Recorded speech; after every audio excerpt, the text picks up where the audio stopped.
আপনি ঋণাগ্ৰস্ত ধাৰত ডুবিছে কৰত ভুগি আছে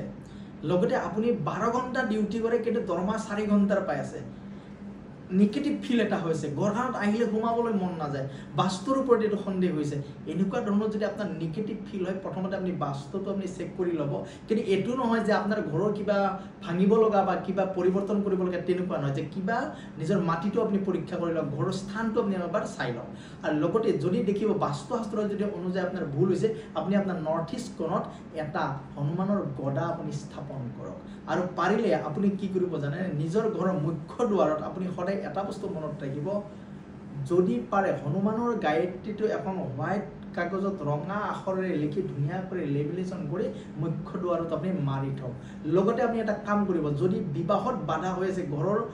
বিবাহৰ লৰা চাব আহে কিন্তু বিবাহত বাৰে বাৰে বাধা হৈছে তেতিয়ালে আপুনি কি কৰিব জানে প্ৰজাপতিৰ গায়ত্ৰীটো লিখি কিনে আপুনি আপোনাৰ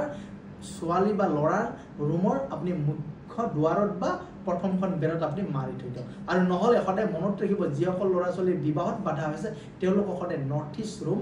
গ্ৰহণ কৰিব লাগিব নমস্কাৰ।